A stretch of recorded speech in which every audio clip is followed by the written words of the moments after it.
नमस्ते, आशीर्वाद तुमच्या चॅनलवर आपले सगळ्यांचे मी अगदी खूप खूप मनापासून स्वागत करते। आज मी कैरी घालून डाळ बनवणार आहे। मस्त अशी चटपटीत डाळ होते। इथे मी एक वाटी डाळ घेतली आहे, तुरीची डाळ आहे, स्वच्छ धुवून घेतली आहे। एक कैरी होती त्यातली अर्धी कैरी घेतली आहे आणि शेंगा धुवून घेतल्या, शेंगा कापून घेतल्या आहेत मी।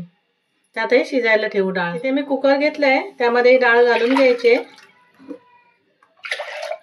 1-1.5 ग्लास मी पाणी घालून घेतलंय, थोडीशी हळद घालून घेते, 1 चमचाभर तेल घातलंय आणि कैरी कापून घेतलेली ती अर्धी कैरी घालून घेते।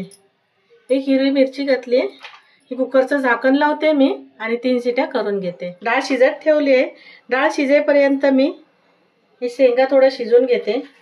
थोडंसं मीठ घालते, पाव चमचा एवढं, हळद घालते, ती पण थोडीशी एकदम पाव चमच्यापेक्षा पण कमी। आणि शेंगा मी शिजून घेते थोड्याशा। इथे डाळ शिजले, कुकर थंड होतोय तोपर्यंत मस्त आपण एक त्याच कैरीची चटणी बनवू, चटपटीत अशी। त्या चटणीसाठी बघा मी इथे 1 वाटीभर खोबरं घेतलंय, ओलं खोबरं, ते मिक्सर मध्ये घालून घेते। ही कैरी कापून घेतली आहे, ती पण घालते। आंबट जसं तुम्हाला आवडेल त्याप्रमाणे तुम्ही घालून घ्या। हे लसणीच्या पाकळ्या घालून घेते 2, हिरवी मिरची 2 घेतली आहेत मी, आणि चटणी कमी आहे त्याच्यामुळे मी 2 घालते। थोडंसं कढीपत्ता घालून घेते। चवीप्रमाणे मीठ घालून घ्यायचंय, जशी चटणी असेल त्याप्रमाणे घालून घ्या। आणि आंबटपणा बॅलन्स करण्यासाठी थोडी साखर घालते। मस्त एक चटपटीत आंबट गोड तिखट अशी चव येते। थोडी कोथिंबीर घालून घेतली, पाणी घालते थोडंसं आणि चटणी वाटून घेते। इथे मी चटणी वाटून घेतली आहे, थोडीशी गोड, थोडीशी आंबट, थोडीशी तिखट, मस्त चटपटीत अशी चटणी लागते। आता मी एका भांड्यामध्ये काढून ठेवते। इथे मी डाळीला 3 शिट्या करून घेतल्या। कुकर मी आता खोलून घेते आणि इथे डाळ शिजली गेली आहे।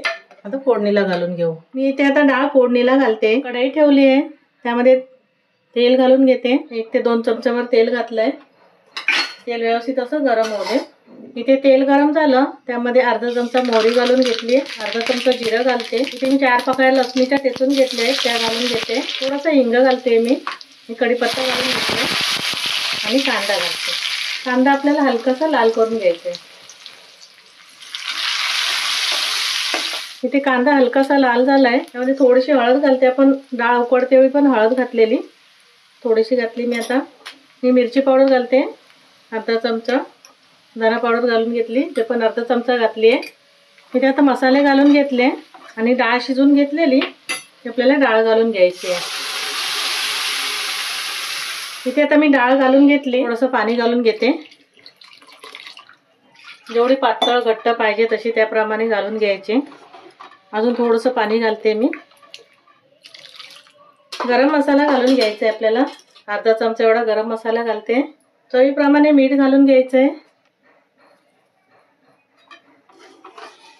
आणि मिक्स करून घेते। आणि जे आपण शेंगा उकडून घेतलेले शिजून थोडंसं, हे शेंगा पण घालून घ्यायचे आहेत। हे शेंगा पण मी घालून घेते। आता मी शिजून घेते डाळ। इथे आता डाळीला 1 उकळी आली आहे। मी वरून थोडंसं खोबरं घालून घेते,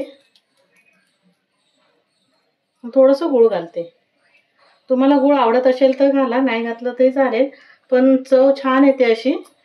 आपण शेंगा घातल्या आहेत, कैरी घातली आहे आणि थोडंसं गूळ, मस्त छान वाटते, भारी वाटते डाळ एकदम अशी। इथे बघा मस्त आपली डाळ ही शिजली गेली आहे आणि रंगही सुरेख आलाय। मी थोडंसं घट्ट ठेवलंय, तुम्हाला पातळ पाहिजे तर पातळ ठेवा। आणि डाळ पण ना पूर्णपणे शिजून नाही द्यायची, थोडीशी अशी डाळ दिसली पाहिजे। इथे आपली कैरी घालून डाळ तयार झाली आहे, शेंगा कैरी घालून। आता मी गॅस बंद करते आणि डाळ काढून घेते। इथे आपली मस्त कैरी शेंगा घालून डाळ तयार झाली आहे। खूप चवीला वाटते, मस्त छान भारी वाटते चवीला।